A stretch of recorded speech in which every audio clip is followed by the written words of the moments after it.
A happy Monday, and welcome into Send It In, presented by BetMGM here on the BetQL Network. I'm your host, PJ Glasser. We are riding solo, folks, for the next 30 minutes. No guests today, no model making money, just me and you. 30 minutes, straight bets, cashing some tickets. We're talking a whole bunch today on Send It In. We're talking some college football. We obviously got Week 12 already coming up on the horizon. Georgia-Tennessee, monster game this weekend. We'll dive into some games that I already bet. Also, look at Monday Night Football tonight between the Rams and the Dolphins, and look ahead to Week 10. Great slate upcoming in the NFL with some monster games. We'll dive into some of those. Also, look into our glass ball. Shawnee Sharp's going to hop on. We'll talk about some of the awards markets across all the different sports. We got college basketball tonight. I got three bets for you guys in college hoops, and then we'll wrap everything up with our favorite plays of the day. As always, any questions, comments, best bets that you guys have for us, let us know. I'm going to get to your questions today. It's only me, so let us know. You can go to twitch.tv/BetQL or YouTube/Odyssey Sports. Anything that you guys like in football, whether it be NFL, college football, college hoops, NBA, let me know and write it into the chat. And if you miss any part of the show over the next 30 minutes, we got you covered. The Send It In podcast, available wherever you get your podcasts. Get this show started. Glasses in session here on a Monday. We'll start with a little primetime page. Good Monday Night Football game tonight out in SoFi between the Dolphins and the Rams. This line's kind of been moving all over the place. Early in the week, the Rams were favored by 2.5. Then we saw some money come in on Miami. The Rams were -1. We gave that out as part of the PJ Pick 5, and now it's all the way up to -2.5. Tyreek Hill's status right now is questionable. He's up in the air, so I think that's a part of this line movement up. It might even touch 3 potentially if Tyreek is ruled out. So I think if you want the Dolphins, I think right now you just wait and see what Tyreek's status is. If you like the Rams, obviously you could have gotten a better number at them -20 on the money line. I would still look at the Rams on the money line tonight. I do think this is a close game. I think the Dolphins in a teaser leg are also a good look as well at +8.5. There are a couple games that we're going to talk about in our Bet Now segment that I think are some awesome teaser legs coming up in Week 11. If you want to take Miami +8.5, put that teaser in with some of the other legs, I think that's a good look as well. I kind of like the over in this game also, over 49. The Rams offense is obviously healthy. Both receivers are back with Cooper Kupp and Puka Nacua. Kyron Williams scores a touchdown every game. Stafford's been awesome. Miami's defense has not been good this season. They were beaten up on some bad offenses early on in the season, but now that they've started to play some decent teams, Arizona, Buffalo, the numbers were a little bit skewed at the beginning of the year. Those teams put up, Arizona put up close to 30 points. Buffalo put up 30 points. I think the Rams will be somewhere in the same neighborhood. And I expect Miami to keep this within a one-score game. So I think you're looking at like a 30-24, 31-27 kind of game tonight. So I do like the over 49 in that one. Couple of player props that I like for tonight. Devon Achane, longest reception, over 17.5 yards. I like that a lot. We know Mike McDaniel, probably 2, 3, maybe even 4 times a game. They love running screens or certain checkdowns or swing passes to Achane. He's so good after the catch. He's got blazing speed. And on the turf tonight in SoFi in LA, I think that certainly helps him. So I like longest reception for Achane, over 17.5 yards. Also like Cooper Kupp anytime touchdown tonight at +140. I think it's a really good price. Because Kyron Williams scores every game for LA, his price is heavily juiced, and you get good prices on the 2-star receivers for the Rams. So Cooper Kupp anytime touchdown, +140. I like that look as well. But should be a good game tonight. Like the Rams to win. And if they do win, that'll cap a 4-1 week for us on PJ's Pick 5. As for college basketball tonight, there are 3 games that I have my eye on that I like for tonight's slate. The first one's going to be Grambling State going up against Florida. Now, over the weekend, there was some bad news with Florida and their head coach, Todd Golden. And if you read the story, all those distractions and everything that comes with that, I normally like fading those teams in those situations. I just think the players, the coaching staff, they'd have to deal with all these outside noise and all these distractions. And when you're laying 24.5 points, I don't think that's a good thing at all. Meanwhile, Grambling State, they made the NCAA tournament last year as a 16 seed. In their last game, they just lost to Ole Miss by 2 points. Ole Miss is a top 25 team. Grambling State only lost to them by 2 points. Florida's an elite offensive team. They're not very good defensively. And again, with the last few days that they've had in that basketball program, you got to wonder where they're at psychologically. I think grabbing all those points with a Grambling team that's not going to be intimidated and has played pretty good against good competition here recently, I'll take them plus the 24.5. Also, game of the night is going to be in Tuscaloosa. Number 2 Alabama going up against McNeese State, coached by Will Wade. They were a 12 seed last year, one of the better mid-major teams in the country. Bama's laying 18.5 tonight. The total is 166.5, as you would imagine. High-scoring total in a Bama game, and I'm going over. McNeese State is going to want to run the tempo. They're not going to be shied away from Alabama. Nate Oates, remember, Will Wade was the head coach at LSU. Nate Oates and Will Wade went head-to-head for a couple of years, and Nate Oates dominated Will Wade. He would beat him all the time, and his offenses would usually put up a ton of points against McNeese State. I expect Bama to go over 100 tonight. I think McNeese can get us into the 70s as well. And Bama they're coming off a bad shooting performance. They went 6 for 31 from three-point range in their last game against Arkansas State. They also were 28 for 44 from the free throw line. On the flip side, Arkansas State shot 35 free throws as well, which we love in and over because obviously if a team's shooting free throws, they're scoring points while the clock stops. So I think Bama's going to hang 100 tonight. I expect McNeese State to score over 70 as well. I like the fact that we're getting a prolific offense off of a bad shooting night by their standards. So we'll go over 166.5 tonight in Bama and McNeese State. And finally, Yale is at Purdue tonight, number 14 Purdue. We're going under 145.5 in this game. Some news came out over the weekend that Purdue's big man, their 7'4" freshman center, Daniel Jacobson, is going to be out for the season. And if we know anything about Purdue and we know anything about Matt Painter, he's always got a 7-footer in the middle anchoring everything, not only on defense, but on offense as well. First game of the season, Purdue played with their big man Jacobson. They scored 90 points. In their second game, he got hurt in the first minute of the game, and Purdue only scored 72 points. So even though the strength of Purdue's team this year is their guards with Braden Smith and Fletcher Lawyer, they love that inside-out game. And having a 7-footer, especially going up against a mid-major team like Yale, draws so much attention. I think Purdue's offense is going to continue to struggle as they try to work around not having their big man in the middle. Yale, meanwhile, anytime you're dealing with an Ivy League, Yale, they're well coached, they execute, they want to play in the half court, they want to slow the game down. I just think this is too many points. We're not adjusting enough with Purdue being without their big man. I'll go under 145.5. Promo from our friends at BetMGM. We've had all our first touchdown bets vultured or called back before with BetMGM's Pro Football Second Chance. We're giving you a second chance on first touchdown bets this season. You can place any first touchdown score wager, and if your player doesn't score first but scores second, you get your entire stake back in cash, no opt-in required. First touchdown, Cooper Kupp tonight, folks, 9-1. Liking that quite a bit. Told you I like his anytime touchdown tonight as well. How does it work? You place a pregame straight first touchdown score bet in any NFL game. If your player scores the first touchdown in the game, you win your wager as normal. If your player scores the second touchdown in the game, you get your stake back in cash. Only straight bets apply to second chance. Any wager using a bonus bet or other reward token isn't eligible for the campaign. All right, guys, let's look at some games with your bet right now. Reed Phillips Rad, our guys in the chat, couple of questions. PJ, what do you think about a Monday Night Football teaser? Dolphins up to 8.5, over 43 points. Feels like it should be a close game. Both offense have the ability to score. Reed, I think that's a great look. I love it. Told you I like the over at 49. Even though I like the Rams to win tonight, Dolphins are in desperation mode. This is an absolute must win for them. They got to win. And look at how the AFC wildcard shook out for Miami this week, right? Bengals lost, Colts lost, Jets lost. So Miami can make some ground here with the big win tonight. I like your teaser look, both teasing the over down to 43 and the Dolphins plus 8.5. I think that's a great look. And then nearly every year I sprinkle a little bit on Mike Tomlin, Coach of the Year. I didn't do it this year. I'm going to regret that. You certainly might. We're actually going to talk about Coach of the Year coming up in a little bit. Reed, that market is awesome. Right now, Dan Quinn's the favorite. You got Tomlin in contention, Dan Campbell in contention. You got Andy Reid there. But the Steelers win the AFC North, considering their win total was 7.5, and with how loaded the Ravens and the Bengals were, and we thought certainly Cincinnati, too, would be a contender in the AFC.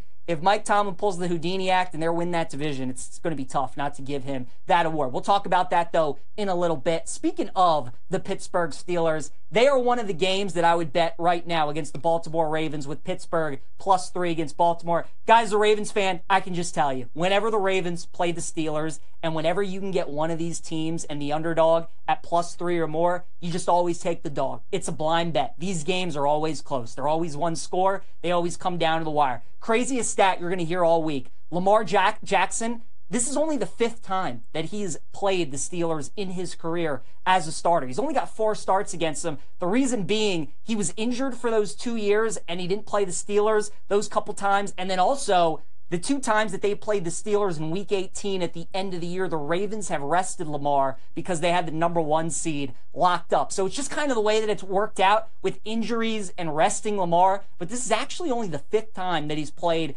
against Pittsburgh. And if there's one team in the NFL that Lamar's struggled with outside of Kansas City, it has been the Steelers. He's 1-3 against Pittsburgh in his career. He's thrown 4 touchdowns to 7 interceptions. Now I get this is the best version of Lamar we've ever seen. And if the season ended today, he'd be MVP. This is the best offense that he's ever been a part of. But it just is worth noting that he has struggled with Pittsburgh throughout his career, and then he's only played him 4 times. I mentioned you got to bet the Steelers at +3 because these games are always close. The 4 times that Lamar has played Pittsburgh, the final scores have been 26-23, 28-24, 20-19, and 17-10. 1-score games all 4 times.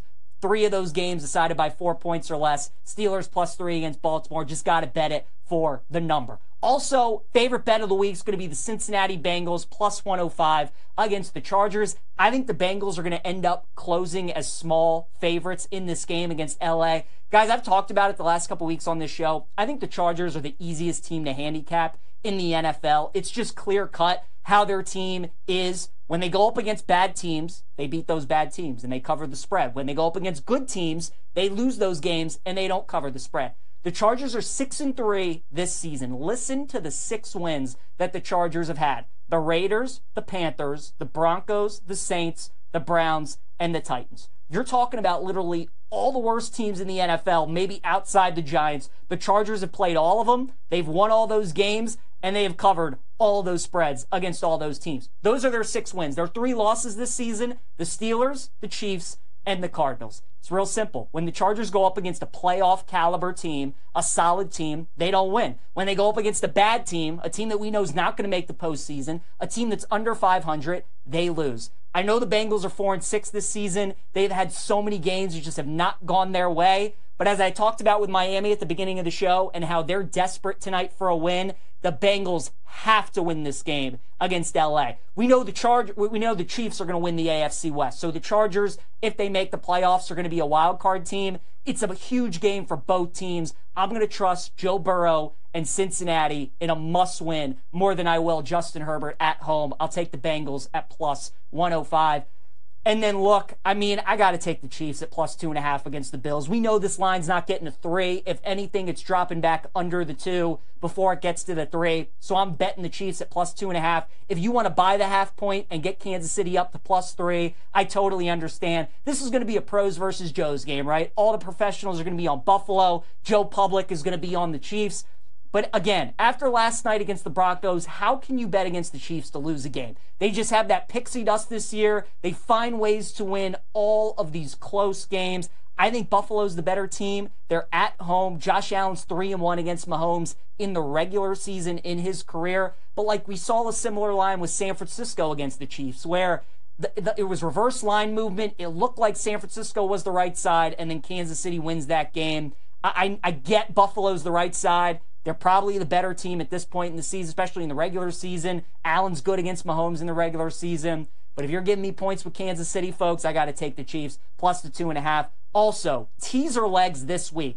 It might just feel like it's way too easy, but teasing up the Steelers to +9, teasing up the Bengals to +7.5, and teasing up the Chiefs +8.5, like that just feels like it's the way to go this week in the NFL, teasing all 3 of those games up as well. But I do like all 3 underdogs this week in those games. Couple of college games that I like this week as well. Cal -7 against Syracuse. The Golden Bears are one of those teams that their record does not indicate the kind of season that they have had. They're 5-4 this year. They're 1-4 in the ACC.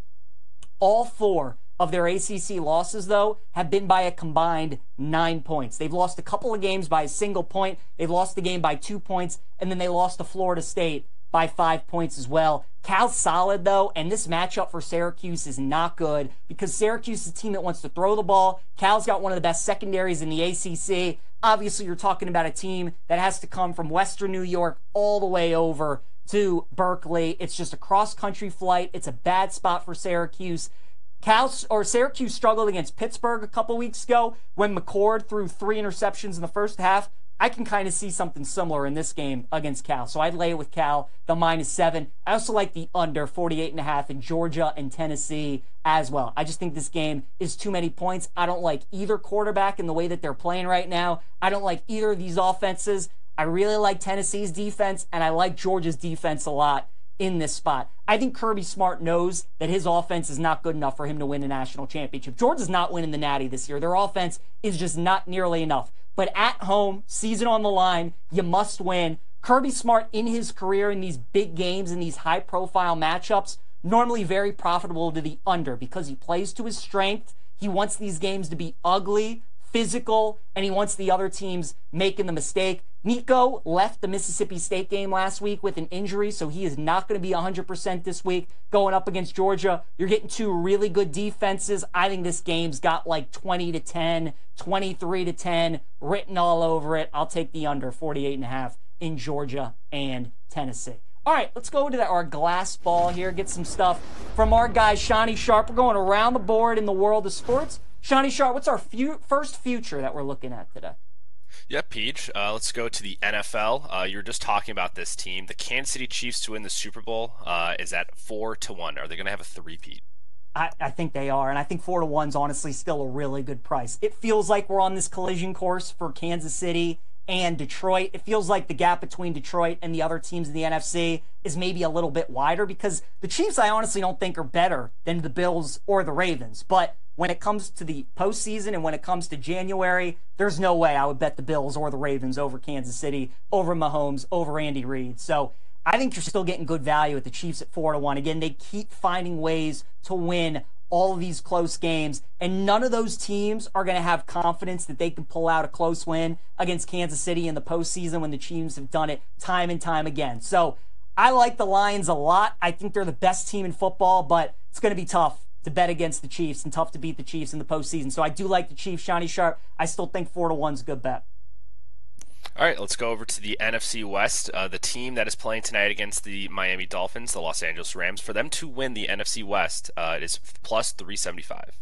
Yeah, this division is really interesting. So San Francisco's still the favorite because they're still one of the most talented teams in football. However, they've already lost to the Rams and they've already lost to the Cardinals in their division. So that does not work out for them. Their schedule is by far the toughest that all these teams have left in the NFC West. So that's something that they have to deal with. I like the way that the Rams are peaking. Their schedule is also a little bit difficult. The Cardinals by far have the easiest schedule remaining of all the NFC West teams. I like the way that they're trending, and I like the fact that they've already beaten the Rams and the 49ers this year. So I think when a lot of people pick the NFC West, they're going to look at San Francisco or they're going to look at the Rams. I actually like the Cardinals to win that division at plus 185. All right, you were just talking about Coach of the Year, and Dan Quinn is Coach of the Year, the favorite at plus 350. Do you think he holds on? I don't. Jaden Daniels obviously a lock at this point to win Offensive Rookie of the Year with the way that the Bears have struggled on offense here the last couple of weeks. I think that that's going to be the award that Washington wins this season. Now, if they win the NFC East, and I don't think they will, I think there's a good shot that Dan Quinn wins the award. But with the job that Mike Tomlin and the Steelers are doing, what this award honestly is going to come down to is if you like Washington to win the NFC East, you like Pittsburgh to win the AFC North, or if you think Kansas City is going to go 16-1 or even undefeated. If the Chiefs go undefeated, it's going to be tough not to give Andy Reid the award. Even if they go 16-1, I think it's going to be hard not to give him the award. If the Steelers win the AFC North, especially with the schedule that they have here down the stretch of the season, it's going to be really hard not to give Tomlin the award. And if Washington just keeps on winning, then Dan Quinn will continue to be the favorite and he's going to win the award. I think the most realistic thing that happens is honestly the Steelers continue to win and they win the AFC North. Obviously a monster game this week against Baltimore. So Mike Tomlin plus 425. I think there's great value there, so I like Tomlin. All right, let's jump over to college football here. How about the Indiana Hoosiers to win the Big Ten, still at 11-1? Yeah, I mean, you're still getting a good price on it. I think it's still for good reason because they're going to have to beat Ohio State upcoming next week, and then they're going to have to beat Oregon in the Big Ten title game if they beat Ohio State. So you're looking at Indiana having to beat two best teams in the country right now. I know the Hoosiers are an incredible story. They're having a great season, and they're a really good team. But we all have to put it in perspective. Indiana this season has still not beaten a ranked team yet. So they're obviously getting a big-time test playing Ohio State on the road, and the Buckeyes are going to have their full attention. And Indiana's got a bye week, so they got 2 weeks to prep and get ready for Ohio State. I think that price is big for a reason. I can't get there yet with Indiana. I think they're going to the college football playoff. As for winning the Big Ten, though, I'm going to be out on the Hoosiers. All right, how about a little parlay here that I know is near and dear to your heart?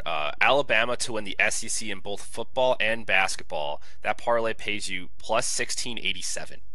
Yeah, I like that a lot. I mean, for the price, honestly, Sean, I think that's worth a bet because there's so many tiebreakers and things that could happen with the SEC championship game. All these teams that could have 2 losses in conference play by the end of the season. And it's too tough to work it out now and play the game of, oh, if this team beats this team and this team. But it feels like of all the 2-loss teams, Bama does have the best shot to get to Atlanta to play Texas. If that's the case, then these odds are really good because Bama's the number 2 team in the country in college basketball. I think it's going to be either them or Auburn that win the SEC regular season. So I think for the price, I think it's a good bet. The price is what it is because the SEC is such a mess right now. I do think Bama's games remaining at Oklahoma and home against Auburn are going to be a lot tougher than people realize. I just think the matchup against LSU, with LSU's inability to stop a running quarterback, really kind of made that game a little more overinflated than it was. I do think Bama wins out. I think there's a chance they get to the SEC title game.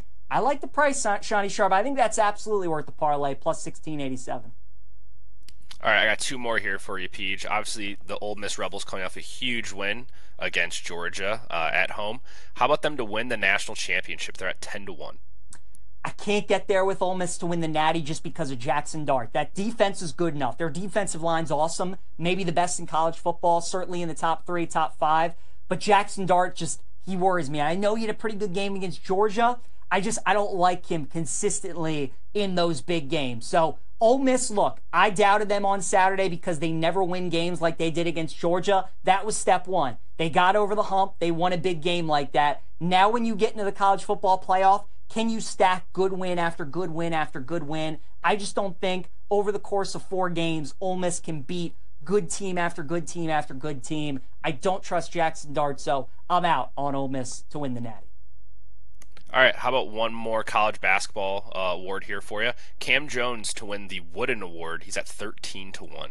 Yeah, I love me some Cam Jones. The problem is I just don't think Marquette's going to be good enough this season for him to get into contention. You got a lot of really good players this year in college basketball and a lot of really good teams. You got Mark Sears at Bama. You got Hunter Dickinson at Kansas. You got Cooper Flagg at Duke. I'm sure there's going to be somebody at UConn that emerges. You got the guys at Houston. You got guys at Auburn as well. There are just a lot of good teams. I don't even know if Marquette's going to finish in like the top 3 of the Big East. So even though Cam Jones is an incredible player, I don't love his odds to win the Wooden Award because I don't think Marquette is going to be good enough this season. All right, it's a Monday. Let's look at the top 10 teams in college football as we go through PJ's rankings, and we will start. Top 2 teams in the country, folks, are both in the Big Ten. Ohio State number 1 and Oregon at number 2, and they are the 2 favorites to win the national championship. Buckeyes plus 300, Oregon at plus 350. Ohio State's the best team in the country. I've been saying it for a while now. Even losing that game to Oregon, I honestly thought it was an impressive loss because I think when those teams play again in the Big Ten title game,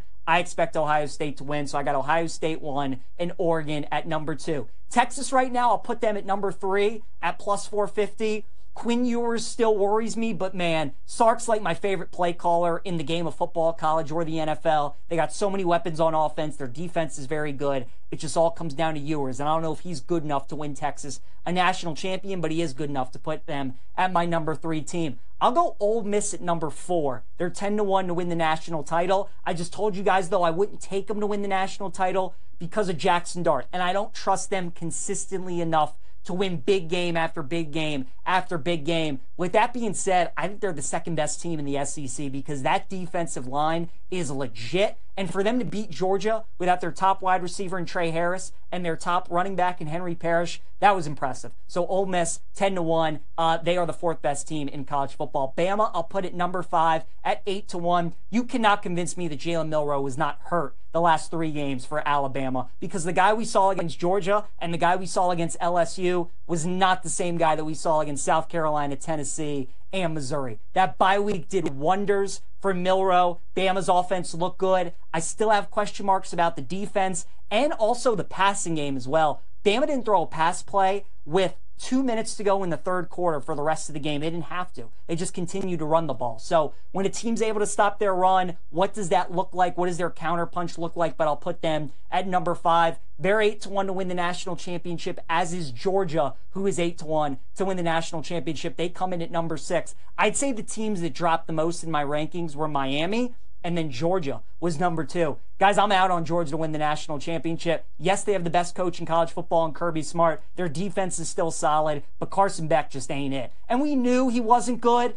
but God, he's throwing more interceptions against Ole Miss, and it's just like if a team can stop Georgia's running game, they just got no answers offensively. They don't have any dudes at wide receiver. It's going to be tough for Georgia in the playoff setting, if they make it there, to consistently muster enough offense to win these games. They're going to rely on their defense way too much. I just don't think that's a good formula. So Georgia's number 6. They're 8-1 to win the title. I would not bet that. Tennessee is going to come in at number 7. They obviously play Georgia this week. Tennessee is 22-1 to win the national title. I think the Vols have the most upside of any team left in college football because of how good their defense is and how talented Nico is. Now, at this point in the season, I think we kind of know what Nico is. I don't know if he has that gear to kind of switch it and turn into the player we all thought he would be coming into the season. But if he does, look out for the Vols, and their value at 22-1 might be the best on the board. Notre Dame's going to come in at number 8 at 22-1. All the Irish have done ever since that loss to Northern Illinois is absolutely steamroll people. Now, the problem is they really haven't played anybody good this season. Ever since the Texas A&M game, they're going to have a couple of tough games to end the season against undefeated Army and then at USC. I expect Notre Dame to win both those games. I expect to see them in the playoff. Their defense is good enough to win games. Their offense, though, still a question mark for me. Penn State's going to be number 9. We know the story with Penn State. They're 20-1 to win the title. Would never bet them to win the title. And then Indiana, I'll put them at number 10. You got to respect the Hoosiers and the job that they've done, all the games that they've won, all the spreads that they've covered. But again, no top 25 wins for Indiana this season. Got to see what they look like against Ohio State before I move them up in the board. So those are my top 10 teams. Ohio State, Oregon, Texas, Ole Miss, Bama, Georgia, Tennessee 7, Notre Dame 8, Penn State 9, and Indiana coming in at number 10. All right, let's go to PJ's Plays. Wrap the show here on Send It In. We will start with my prop block. It's going to be Cooper Kupp anytime touchdown at plus 145. I just love the price. Primetime game. Miami's defense has not been good the last couple weeks when they've gone up against some respectable offenses in Arizona and Buffalo. Cooper Kupp touchdown tonight at plus 145. Dog of the day, give me Grambling State plus 24.5 against Florida. A lot of bad stuff and rumors coming out about Todd Golden this weekend in college basketball in Florida. I don't like when teams are dealing with distractions like that. Players, coaches, who knows if their mind's on basketball right now. They're going up against a Grambling State team that was a 16 seed last year in the tournament and that lost to Ole Miss a couple days ago by only 2 points. Grambling State's not bad, and 24.5 I just think is too many points. And then my best bet, give me the Rams on the money line, minus 145 against the Dolphins. I think it's a close game. I think it's a one-score game. I certainly think if the Rams get up early, Miami live bet would be a good option. Dolphins just don't win these games. They don't beat teams that are better than them.